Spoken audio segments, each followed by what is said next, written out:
ما تيجي يا ملك معايا المكتب النهارده؟ مش معقول كده يا بنتي، من ساعة ما خدت الأجازة وانتي ما بتطلعيش من البيت. مش عايزة يا ماما، انتي عارفة ان انا بحب البيت وبحب قعدة البيت قوي. بس يا حبيبتي لازم تطلعي وتشم هوا وتخرجي مع صحباتك. ماليش مزاج ليهم الصراحة. خلاص اسمعي الكلام وتعالي معايا المكتب. هجيبلك كرسي وتقعدي جنبي وتتفرجي علينا واحنا بنشتغل. هتتسلي والله، احنا بنقعد نضحك ونهزر في المكتب كتير، وبنجيب اكل وناكل ونشرب. هتنبسطي صدقيني. انت من ساعة ما اختك اتجوزت وانت حاساكي كده وحيدة. ما ينفعش اللي انت فيه ده، هيجيلك اكتئاب. خلاص يا ماما هاجي معاكي بكرة. طب ما تيجي النهارده، فرقت ايه عن بكرة؟ معلش يا ماما عشان ما اخركيش، بس مش مجهزة اي حاجة ولا لبس ولا حاجة. بكرة ان شاء الله اجي معاكي.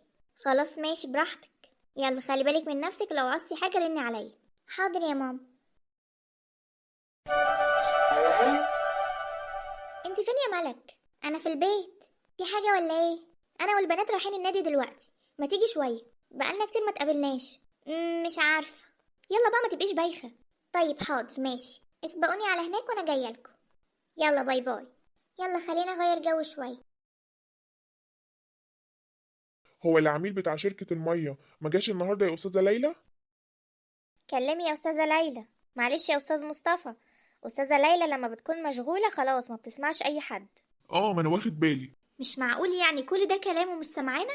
بتقولي حاجة يا استاذة داليا؟ استاذ مصطفى بقاله ساعة بيكلمك، لما لقيتك ما ردتيش رحت رديت عليه انا اسفة قوي يا استاذ مصطفى.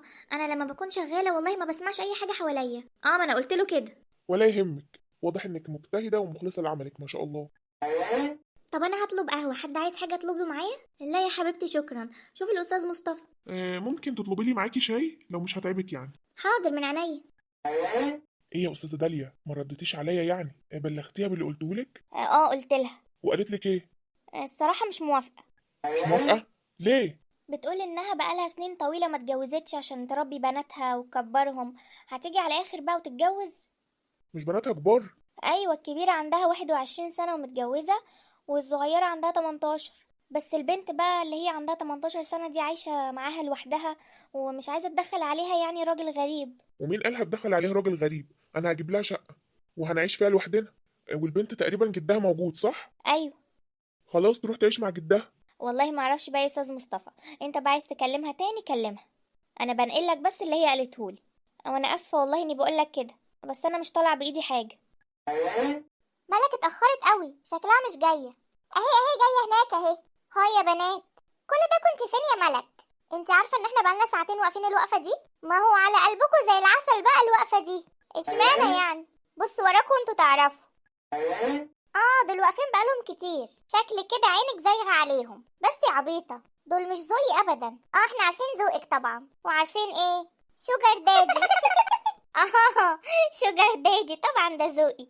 احب كده الرجاله الكبيره كده عندها وقار، مش شويه المراهقين دول عيال يا بنتي. عيال يا اختي، عيال احسن من عواجيز. عواجيز ايه يا عبيطه؟ ده وقار، ده الشعر الابيض ده وقار. هو انا طول اصلا؟ طب يلا بقى يا جماعه نروح بقى الكافيتيريا يلا. يوه مشيوا، شكلهم رايحين الكافيتيريا. البت ملك دي طالعه من عيني، نفسي تعبرني بقى. طب يلا يلا نسبقهم على الكافيتيريا قبل ما يجوا شباب تانيين وياخدوهم مننا.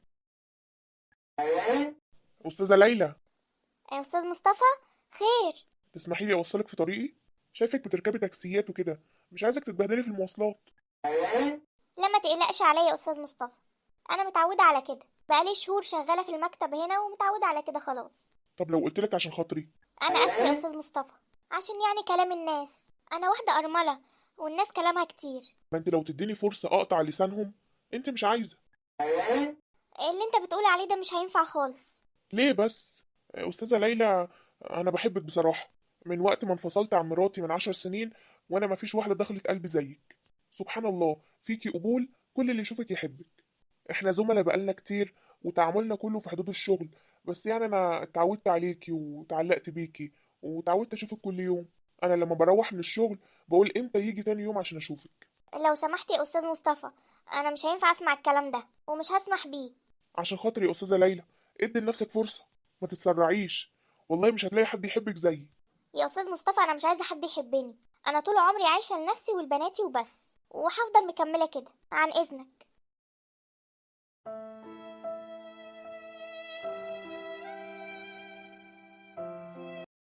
ملك، انا جيت يا ملك.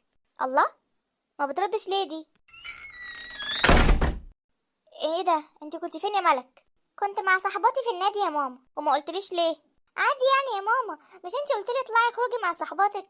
ايوه بس تعرفيني الاول، مش هبقى في الشغل وعارفه انك في البيت واجي ما الاقيكيش. خلاص يا ماما انا اسفه، اخر مره.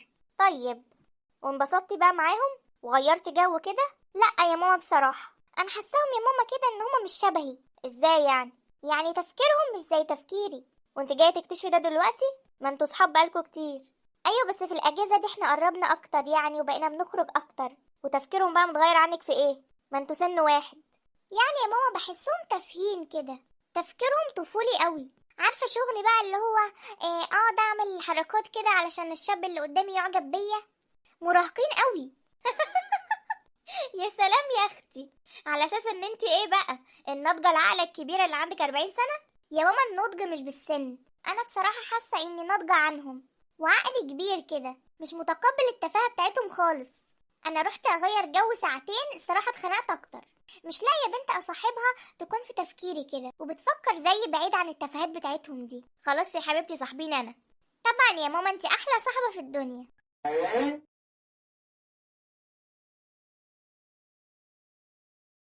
ايه يا ملك، لسه ما لبستيش يا ملك؟ هتاخريني على الشغل يا حبيبتي. ماما انا عايزه اقولك حاجه بس ما تزعليش. قولي. انا مش عايزه اجي معاكي. يعني كنت بتضحكي عليا امبارح، مش قلتلي مش هاجي النهارده وهاجي بكره معاكي؟ يا ماما انا هقعد اعمل ايه، انتوا هتشتغلوا، طب انا هعمل ايه؟ حاسه ان انا هبقى زهقانه قوي، يعني انا هفضل قاعده من 10 الصبح ل 3 العصر. ايه الملل ده؟ يا بنتي تعالي جربي، لو زهقتي ما تجيش تاني، بدل ما انت قاعده في البيت كده مكتئبه. حتى صاحبتك خلاص كرهتيهم ومش عايزه تخرجي معاهم. طيب ماشي، استنيني، طب البس بسرعه، يلا ما تتاخريش. شطوره، ما تاخرتيش، يلا بقى. هي الاستاذه ليلى ما جاتش ليه لحد دلوقتي؟ شكلها مش جايه ولا ايه؟ لا لو مش جايه كانت كلمتني، بس هي ما كلمتنيش، زمانها جايه. صباح الخير. اهي جت اهي، لسه كنا في سيرتك بنقول اتاخرتي ليه، مش جايه ولا ايه؟ مالك يا ستي؟ اخرتني وهي بتلبس. ايه ده، هي دي بنتك؟ ايوه، قاعده زهقانه في البيت، قلت لها خلاص تعالي معايا المكتب غيري جو. ما شاء الله عسوله. ايه يا مالك، انت مكسوفه ولا ايه؟ بصي ده الاستاذ مصطفى، ودي الاستاذه داليا. اهلا وسهلا. أهلاً بيكي يا حبيبتي. ما شاء الله تبارك الله، قمر زي مامتها. طيب، مش هعطلكم بقى، شوفوا شغلكم، وملك هتقعد جنبي. تمام يا حبيبتي، نخلص بس الشغل ونقعد نتساير مع بعض. ماشي يا استاذه داليا. لا ايه استاذه دي، قولي لي يا ابله، بس اوعي تقولي يا طنط، ما تكبرنيش. عرفتي بقى يا ستي المساله بتتحل ازاي؟ يا ده انت طلعت شاطر قوي، اشطر من المدرسين بتوعنا، عشان انت محاسب يعني بتفهم في الرياضه. اه طبعا، امال ايه، اي حاجه تقف معاكي تعاليلي. لا ما انا كل يوم هاجي بقى مع ماما. تنوري طبعا. هو حضرتك كل يوم بتيجي مش كده؟ ايوه طبعا كل يوم. خلاص انا كل يوم هاجي مع ماما، بصراحه حبيت مكتبكم قوي. تنوري يا ملك في اي وقت. شكرا. خلاص بقى يا ملك، اكلت دماغ عمو. لا لا لا، سيبيها على راحتها، والله مسلياني. ايه عمو دي يا ماما؟ لا طبعا مش عمو، انت هتكبريه ليه؟ شفتي مامتك عايزه تكبرني ازاي؟ لا والله انا مش قصدي. خلاص يا ستي قولي لي انكل. لا لا لا، ولا حتى انكل، هو استاذ مصطفى وبس. ان شاء الله حتى تقولي لي مصطفى بس، انا راضي. يا سلام، ايه الدلع ده كله؟ طبعا، دي الغاليه بنت الغاليين. ايه رأيك بقى في مكتبنا، انبسطتي؟ قوي قوي يا ماما. تعرفي يا ماما، انا اول مرة في حياتي انبسط كده.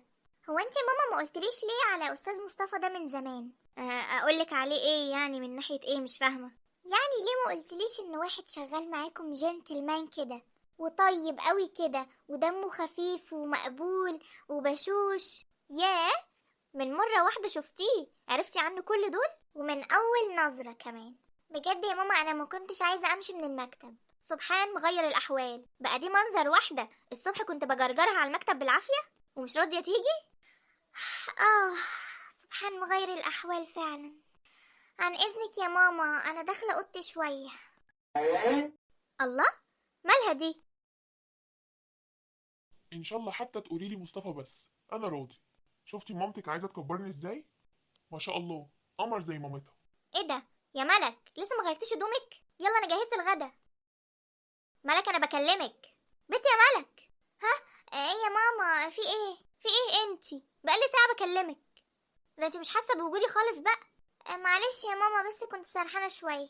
كنت عايزة ايه؟ بقولك يلا غيري هدومك عشان حضرت الغدا. حاضر يا ماما. يا سلام على جماله.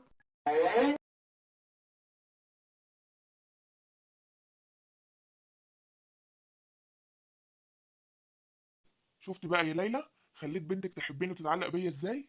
احسن قرار اخدتيه انك جبتيها معاكي المكتب وتعرفت عليا كاني واحد عادي. مش ده اللي كان قلقك ورفضاني عشانه؟ اي بنتك حبتني وكل يوم تيجي المكتب عشاني زي ما بتقول. اه والله يا مصطفى، بتقولي انا بروح المكتب عشان استاذ مصطفى. شفتي؟ يعني لو فتحتيها في موضوع جوازنا مش هتمانع، بالعكس دي هتفرح. انا بس يا مصطفى مكسوفة يعني افتحها في الموضوع ده. مكسوفه ايه بس؟ طب تسيبي لي انا الموضوع ده؟ لا لا لا، هتعمل ايه؟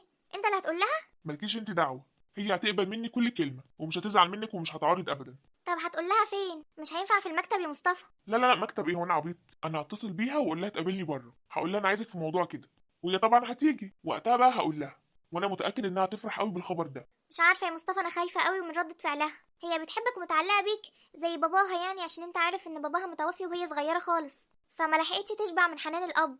ولما لقيتك كده حنين عليها حبتك. بس بقى موضوع ان انا اجيبك مكان باباها ده مقلقني الصراحة، ممكن يعني ما توافقش عليه. مش هنخسر حاجه، انا هكلمها واقابلها بره وافتح معاها الموضوع. طيب ربنا يستر يا رب. ايه ده يا ملك؟ انت هتيجي معايا المكتب باللبس ده؟ ما ينفعش يا حبيبتي. لا يا ماما، مين قال ان انا جاي المكتب النهارده؟ ايه ده مش جايه؟ لا يا ماما. ليه؟ اصل واحده صاحبتي كلمتني وقالت لي انها عايزاني يعني هنتقابل بره. واحده صاحبتك مين؟ واحده صاحبتي يا ماما، وانت هتعرفي كل صحابي. اه. طب لابسه ليه من دلوقتي بقى؟ كده يا ماما عشان ما اتاخرش عليها. طيب ماشي، ما تتاخريش بره بس. لا ما تقلقيش. يلا مع السلامه. انا مش مصدقه نفسي. اكيد طلب يقابلني بره عشان يعترف لي بحبه. امال يعني هيكون عايزني في ايه؟ اكيد مش عارف يقول لي الكلام ده في المكتب وطلب يقابلني بره. انا مبسوطه قوي. ده اسعد يوم في حياتي. بس مش عارفه بقى نتجوز امتى، في الصيف ولا في الشتاء؟ انا بقول في الصيف عشان البس براحتي كده ما بقاش سقعانه. يا حبيبي يا مصطفى، انا نفسي اروح دلوقتي اقابله، مش قادره استنى للبريك بتاعه الساعه 12. انا اسف يا حبيبتي اتاخرت عليك. لا ما اتأخرتش ولا حاجة، أنا اللي جاية بدري بس شوية. اتفضل اقعد. تشربي ايه الاول؟ لا لا، أنا مش عايزة أشرب حاجة. أنا بس عايزة أعرف إيه الموضوع اللي أنت عايزني فيه. على طول كده داخله سخنه؟ معلش عندي فضول بس عايزة أعرف. طب انت ما جيتيش المكتب النهارده ليه؟ أجي المكتب إزاي؟ كنا هنطلع مع بعض يعني كده ماما تشك. ايه ده، انت مش قايله لماما ان انت جايه تشوفيني؟ لا لا لا طبعا مش قايلة لها. ليه؟ يعني عادي عندك أقول لها؟ ايه المانع يعني؟ مش عارفة، أنا خفت يعني أنت تتضايق أو كده. لا بالعكس، اتضايق ليه؟ طب مش هبقى أقول لها. إيه بقى الموضوع؟ طيب اسمعي يا ملك، انت عارفه طبعا غلاوتك ومعزتك عندي. أيوة والله القلوب عند بعضها. جميل، يعني ما عندكيش مانع تدخليني حياتك؟ مش عارفة أقولك إيه. انا مش عايزك تتكسفي ولا تردي عليا رد مش من قلبك، عشان انا عارف معزتي عندك كويس قوي، وخايف يعني تقولي اه وانتي من جواكي مش مقتنعه. يعني ما تقوليش اه علشان بس عايزه ترضيني. فانا هقولك طلبي، وتاكدي ان مفيش اي حاجه هتحصل الا برضاكي، وبانك تكوني مقتنعه من جواكي، ومحدش هيغصبك على حاجه ولا هيعمل حاجه انت مش عايزاها. ايه اللي انت بتقوله ده بس يا استاذ مصطفى؟ اقولك بلاش استاذ دي خالص، قوليلي مصطفى بس. حاضر. بس كنت عايزه اقولك يعني ان مفيش الكلام ده، وان لو قلت هيكون طبعا من قلبي مش من ورا قلبي، وان اللي انت عايز تقولهولي انا يعتبر عارفاه يعني، وكان نفسي الموضوع يتفتح من زمان، وتأكد اني موافقه من قبل ما تقول. يعني انت يا ملك عارفه؟ طب عرفتي ازاي؟ حسيت. مش بيقولوا قلب المؤمن دليله؟ يعني انت موافقه؟ ايوه طبعا. بس مش عارفه لسه ماما هتقول ايه. لا اطمني، مامتك موافقه، هي بس كانت رافضه في الاول عشان خايفه انت ما توافقيش. معقول ماما عارفه؟ طب ليه ما تقوليش حاجه زي كده؟ ليه ما خدتش رأيي يعني؟ ليه رفضت على طول؟ هي بس كانت خايفه ان انت ترفضي، فقالت تقفل على الموضوع من الاول. خلاص يبقى نقول لها بقى ان انا وافقت. يا حبيبتي يا ملك، انا عايزك تتاكدي يا ملك ان انا هحط مامتك في عينيا، وهكون لها الزوج الصالح باذن الله، وهكون لك انت الاب اللي اتحرمتي منه، وعوضكم عن كل حاجه وحشه شفتوها في حياتكم. انت بتقول ايه؟ هو انت عايز تتجوز ماما؟ امال انت فهمتي ايه؟ امال احنا بنتكلم على ايه من الصبح وبتقولي لي انك عارفه الموضوع؟ انت كنت عارفه حاجه تانية ولا ايه؟ يا ملك، استني يا ملك، في ايه؟ اهلا وسهلا. ايه ده؟ انت بتعيطي يا ملك؟ يهمك قوي؟ انت ازاي تعملي فيا كده؟ في ايه يا حبيبتي؟ ايه اللي حصل؟ انا عملتلك ايه؟ انت كنت عارفه ان مصطفى عايز يتجوزك وما قلتليش؟ ليه ما قلتليش يا ماما؟ ليه يا حبيبتي؟ هو انت بتعيطي عشان كده؟ حقك عليا يا حبيبتي. انا يا حبيبتي والله رفضت من الاول، رفضت عشانك يا ملك، ولو برضو مش موافقه انا هرفض تاني وهرفض للابد. المهم ما تزعليش يا حبيبتي، ما تعيطيش. بعد ايه؟ بعد ما الفاس وقعت في الراس؟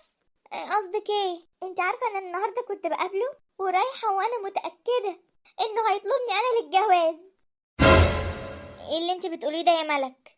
يعني ايه يطلبك للجواز؟ مش فاهمه. يعني انا بحب مصطفى يا ماما، وكنت فاكراه بيحبني زي ما بحبه، وكنت فاكراه لما كلمني عشان عايز يقابلني ان هو هيطلبني للجواز.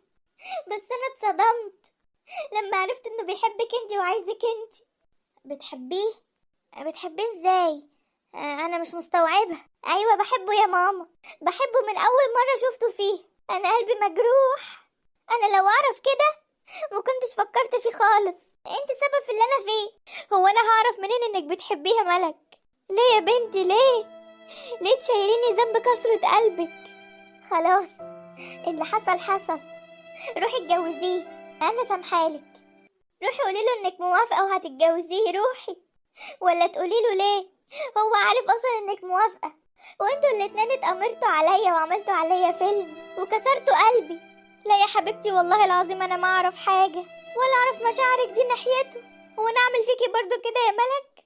انا مش هتجوز حد يا ملك. انا هستقيل من الشغل ده وهكمل حياتي اعيش ليكي زي ما كنت عايشة ليكي ولاختك. انا هختارك انت يا ملك.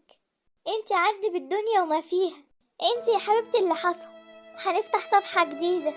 الصفحة دي مش هيكون فيها غيرنا انا وانتي وبس. هنعيش زي ما كنا عايشين في بيتنا الدافي اللي مليان حنان. مش هنسمح لحد يدخل ما بينا ولا يشيلنا من بعض. هتفضلي بنوتي واجمل حاجة في حياتي.